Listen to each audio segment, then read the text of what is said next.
Hello, everyone. I'm Janet Salmons, Research Community Manager for Sage Method Space, and I'm happy to be joined today by Julie Reeves, and we're going to talk about inspiring collaboration. So before we get started, if you are new to Method Space, this is a blog hosted by Sage Publishing, and we're interested in all things to do with planning, designing, conducting, analyzing research, writing about it, sharing results in kind of new and traditional ways. And you can see at the heart of this Venn diagram, we have teaching and learning, because we think that whether you are a brand new researcher or a very experienced researcher, we all have something to learn. And certainly we learn by collaborating with others. So why don't you start by introducing yourself, Julie?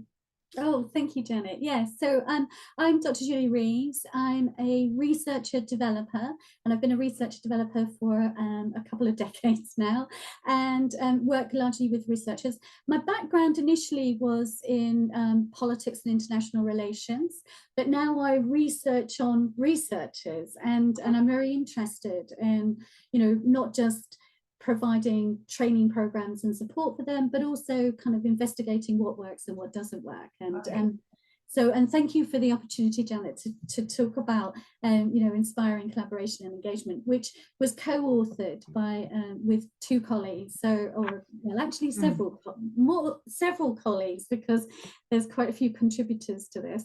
But Sue Starbuck, who was a researcher manager, and also Alison Young, and we had guest authors Erin Hensley and Joe James, and lots of contributions, which I'm sure we'll talk about as well, from other colleagues and researchers.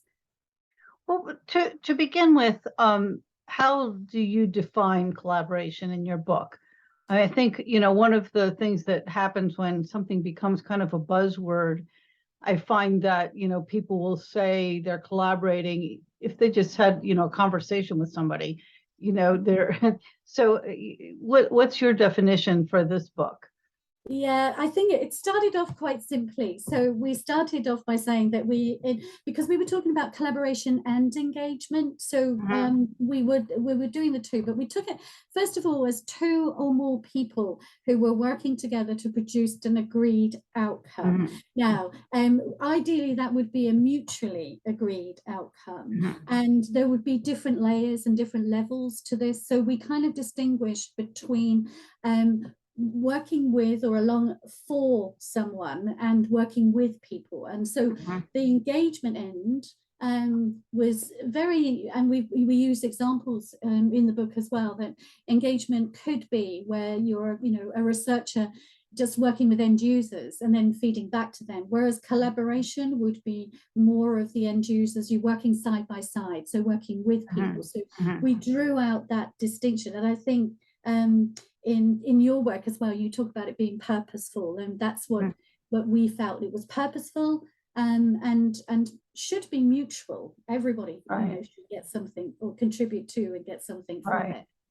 Right, and certainly, sometimes with collaboration, we create an outcome together, and sometimes we collaborate to learn and maybe conduct research and have both shared outcomes that came out of that group work and individual outcomes that we've created on our own. But that kind of mutual commitment to something, whether it's the process, the the overarching goal or whatever, but something that does,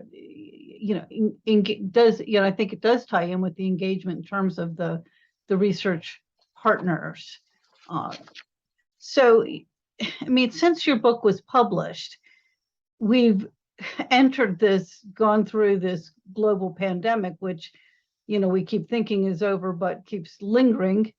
And, arguably, it's, I think, made it even more important to have the skills and mindsets that allow us to successfully collaborate. But at the same time, it's added a lot of, additional challenges.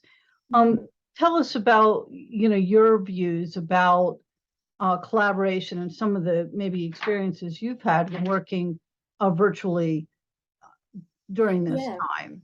I think so. I think in terms of, I mean, it was interesting that when the book was published, which was just before the pandemic, and what we had in our minds at the time was that the landscape of research was really changing.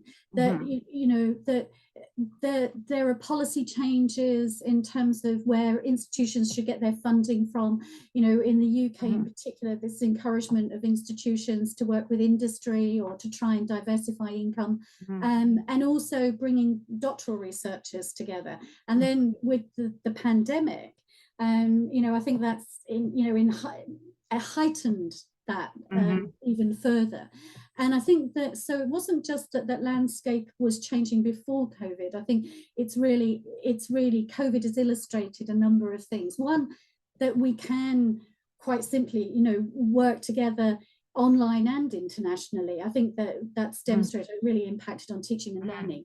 But I think that it's opened up that landscape. And I was part of an international global challenges project, and we were already working online before COVID, but after COVID, we, you know, because the software had improved, so enabling us to work more socially as well. I think that had leveled up a lot of playing field between international research and international researchers, which was good. I think, as you know, I think we all have something to learn from each other here. So, and I think that on that side, that COVID had impacted and has benefited in some ways the landscape of research. And then also thinking about that sort of interaction about, you know, addressing those kind of global challenges. I think we've got a generation of researchers that are coming through that have maybe different kind of aims and perspectives. They're used to social media. They want to work and communicate with others. And I think that, you know, research, collaborating in research, it isn't an add-on. And I think this is what we were trying to say in the book. It's an integral process of being a researcher. That was something that we wanted to illustrate within the book.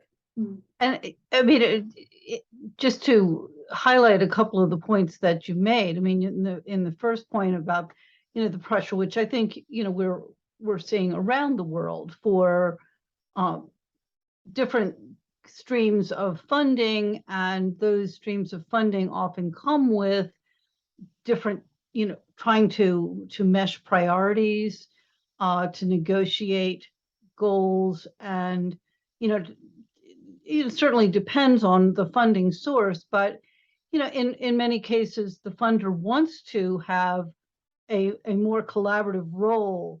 So then, you know, now we have, say, you know, the academic research community, now you're going into a different sector. So you've got, say, government sector, government agencies who have their own universe of how they operate, how they do things, or more non-governmental, either agencies or foundations, other kinds of research institutes that, you know, again, have their own cultures and their own ways of doing things. You know, and then you mentioned the international. So, you know, from my work in collaboration, I think the more boundaries you are crossing with your collaboration, the more you really need to think strategically about how you're going to go about it. I mean, if you and I just said, well, let's do something together, we could go like, okay, you know, let's do it. And we could just like get going and like, okay, you do this, I'll do that, let's roll. But when you start getting, you know, across organizations, across sectors, across national boundaries, you know, we have a lot more things to think about. And I like the fact that in your book, you talk about kind of those internal and external ways of collaborating. Yeah, I mean, I agree. And I think one of the other messages that we wanted to kind of get across as well is that I think there has been this idea that collaboration was something for experienced professors, you know, whereas, well, what we wanted to say is actually there are lots of opportunities for researchers at the early stages of their career and in postdoctoral positions as well as doctoral positions.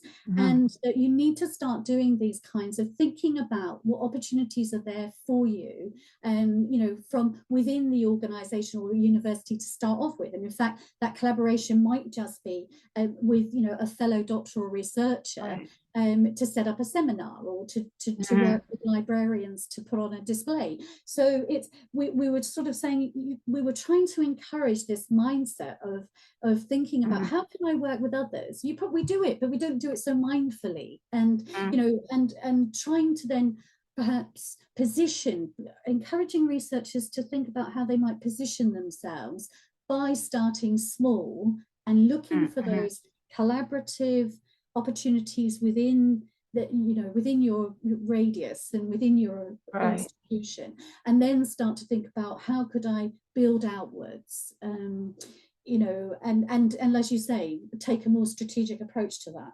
And yeah, I totally agree. And I mean, my first book was written, it was about collaboration, written with someone I met in my doctoral program.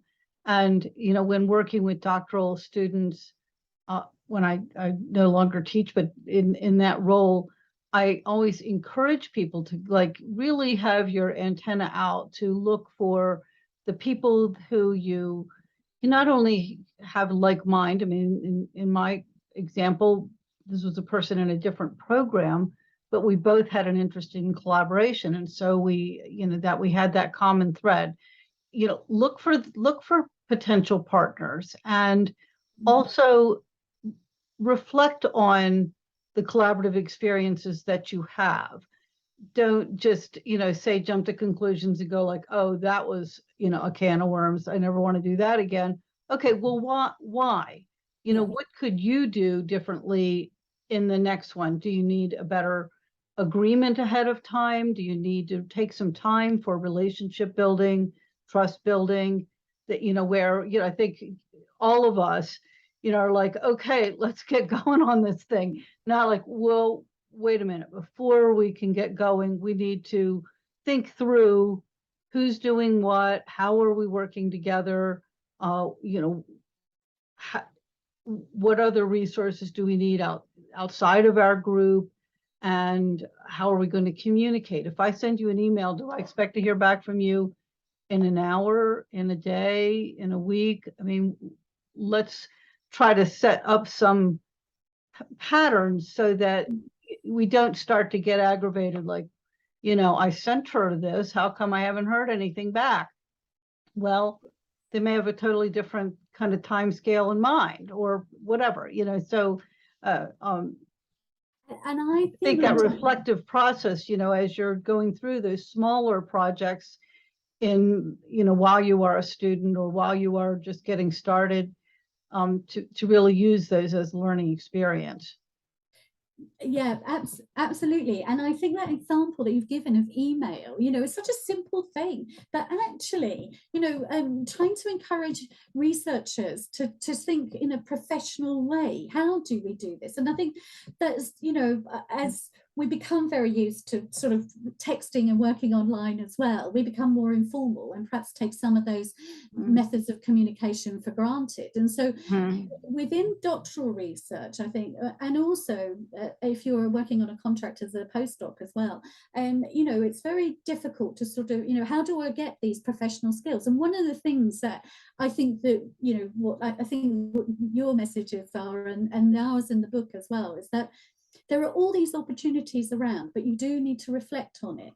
This is, you know, how are we doing this? If something didn't work, why was that? What do I need to know in order to be, you know, to make this collaboration work successfully. And there's a huge amount of activity involved in all of that, in terms of, you know, behaviors and assumptions and attitudes, Right. and, you know, it's and disposition. It's what do we bring to the table, and are we aware of it? And I think that was one of the kind of, through the different examples that we used and the different scenarios, that we were hoping to sort of say, look, in all of this activity, some of which is taking place ordinarily anyway, if you're organising a seminar, there are lots of learning opportunities, and they're not necessarily brought to the surface sometimes through doctoral programs, or, you know, through a research contract. So that's what we were trying to achieve in this, by using different examples and sort of saying it's not just the activity and how you might do it, but it's what kinds of attitude do you have, what, you know, disposition do you have with this.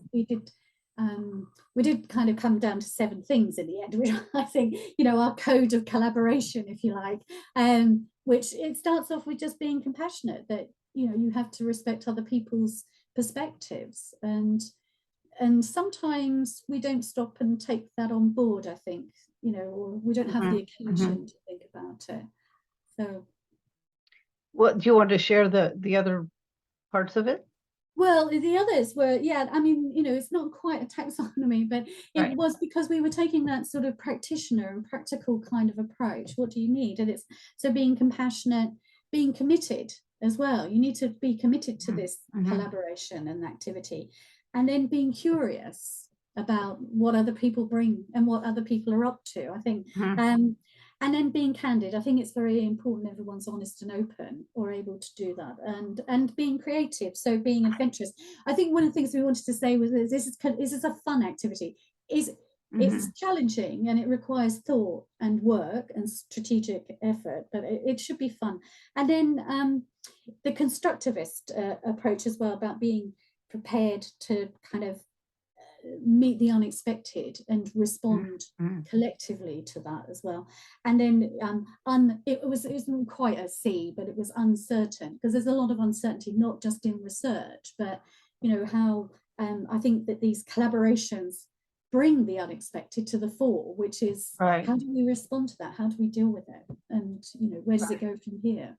Right, and certainly with our discussion of this era that we're in, where, you know, there's so much uncertainty in the world, you know, not only from the pandemic, war in Ukraine, you know, political events, economic shifts that may impact some collaborative partners more profoundly than others. And, you know, how do we, you know, kind of factor that in as we're going about, you know, sort of planning things and setting deadlines, you know, to have some, you know, kind of protocol for, you know, adapting, you know, if the timing needs to change, or if you simply can't carry out what you committed to do. So I think, you know, there were the couple of things that particularly struck me from your book that I think will be useful to our methods-based readers. You know, one was, you know, in thinking about, you know, even as a doctoral student, you've mentioned the examples of, you know, kind of looking for projects, you know, within your academic environment that will give you a chance to develop these skills, but also the importance of working externally. So why don't you talk a little bit about that? Yeah, I mean, the external, I think, well, in the UK, it's public engagement. I don't, is it civic engagement? Maybe, is that the term in the United States? I think either one would be, you know, more generally used. Yeah, well, I mean, so we've had quite a lot of activity in this area, and some of it has been well funded and encouraged by the research councils as well. But what I found really interesting is the impact that it's had on individual researchers, where they've taken their research beyond maybe, engaging with end users and surveying them and then reporting back, to actually kind of planning events and co-designing activities. So we've had a lot of researchers going to festivals and working and having family days, but some of the things that we've had where researchers have organized events with local communities or charities, and and that's really benefited both them and, as not just on an intellectual level, because the challenge that people ask the unexpected questions. They're coming at it, the public particularly are coming at it from a very different perspective. So they might ask unexpected questions that researchers and may not have thought of. So that's always very useful. But also the way that it feeds back into the community and makes the community there's a kind of symbiotic relationship going on there. And a very interesting conversation back in the summer with a policymaker who had said that he saw the researchers as being able to broker between the community and policymakers. And that's really exciting, I think, right, because they all three had assumptions about each other, but through those collaborations and conversations, which centered on the researcher and the researcher approaching both the community and the policymakers, that they all reach a different relationship between them and a different outcome. So I find all of that really interesting, and doctoral researchers especially have been very enthusiastic about this. And what we've found, I think particularly, it's a way in which they find a voice, their own voice. They've got with support and training and and institutional backup, that they can engage with people and talk about their research and be quite surprised sometimes that people are interested in it, and want to get more involved. And that has been a confidence builder. It's been really good for well-being as well. So there are lots of benefits, I think, to that kind of working together. right. And it's a very different way of thinking, just in terms of, say, your methodology, that you're not simply collecting data from people, that you are seeing them as partners, and not simply, well, are you a gatekeeper that's going to kind of provide me with access to a particular population or a particular setting, but looking at having a more of an understanding of what are the concerns that people have there. Maybe it wasn't what you originally framed as the problem you wanted to study, and you need to be able to adjust. So I think there's both the positionality, which I like, the thought that the researcher could be seen not as the person in the proverbial ivory tower who is swooping in, but as someone who is a bridge builder who can contribute. And that, for the people watching this, and for method space readers who are thinking about collaboration this month, to think, well, as you acquire these kinds of skills and these mindsets that go along with being a good collaborative partner and being someone who can convene people to work collaboratively, that that becomes a real asset to whatever work you're planning to do, whether it's academic or professional, once you've completed your degree. So it has kind of both like I say, both the methodological implications and practical implications. And while certainly fits within, say, action research and a lot of the qualitative methods, I think that it is just as important when doing quantitative research. If you're accessing data sets from an agency or an organization or whatever the setting is where you're doing the study, or you're trying to conduct a survey where you want people to give a full and thoughtful response, not just, click through. But, those relationships are important there as well. Yeah, and it also then it's on a skill set side, it is, if you're thinking, that's more of an enabling role, and that takes quite a lot of thinking about your stance. And in the book we do say this collaboration is not neutral, we all come with something. And I think for early career researchers and doctoral researchers, that it does unpack a lot of assumptions sometimes. Oh, I'm going to speak to the public and correct bad science. That's not how it's going to work, because the public can speak back and the public has a view and the public wants to be involved and engaged. And I think some of the examples in the book where that people they've learned from that, they've changed their position and their thinking. And so there is a lot of learning to come out of that. And in terms of, as an educator as well, how do we facilitate it and enable it and support that? I think that's those kinds of questions. What kinds of methods would help this? I think they're the exciting questions, I think, around collaboration. It's not easy.